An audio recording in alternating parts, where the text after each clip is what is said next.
Welcome റീമീസ് kitchen. ഇന്ന് ഒരു beetroot തോരനാണ് ഉണ്ടാക്കുന്നത്.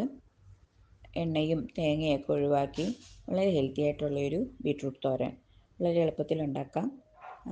ബീട്രൂട്ട് ഒരുപാട് വൈറ്റമിൻസ് ഉള്ളൊരു വെജിറ്റബിൾ ആണല്ലോ.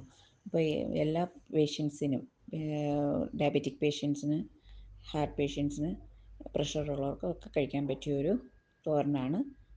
എങ്ങനെയാണ് ഉണ്ടാക്കുന്നത് നോക്കാം. 2 ബീട്രൂട്ട് ചെറുതായിട്ട് അരിഞ്ഞത്, 1 സവാള, 4 പച്ചമുളക്, 2 തണ്ട് കറിവേപ്പില, പാകത്തിന് ഉപ്പ്, പിന്നെ ഒരു ഹാഫ് നാരങ്ങയുടെ നീര്.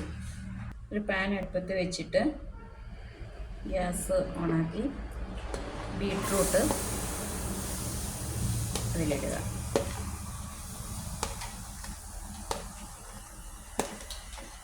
തീരെ ഓയിലില്ലാതെ ഉണ്ടാക്കുന്ന ഒരു തോരനാണ്.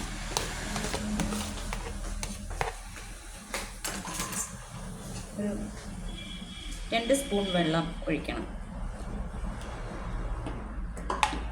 എന്നിട്ട് ഉപ്പും ഇട്ട് വേവിക്കുക.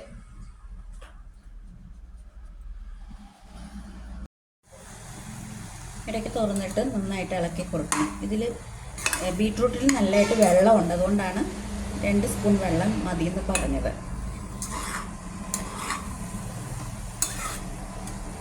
ഇനി ഇത്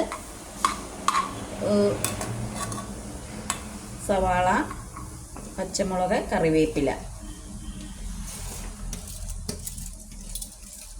ഇത്രയും കൂടെ ഇട്ടിട്ട് മൂടി വെക്കുക. ബീട്രൂട്ട് കൊണ്ടാണ് മൂടി വെച്ചിട്ട് അടച്ചു വെക്കുക. തീ ഓഫ് ചെയ്യുക. ആ ചൂടിലിരുന്ന് ഇത് വെന്തോളും. ഇത് ഇളക്കി ഇനി നമുക്ക് സെർവ് ചെയ്യാൻ നേരം ചെറിയ നാരങ്ങയുടെ നീര് ഒഴിച്ച് സെർവ് ചെയ്യണം.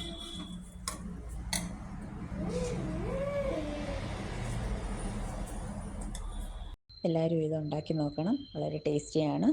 Please like, share and comment.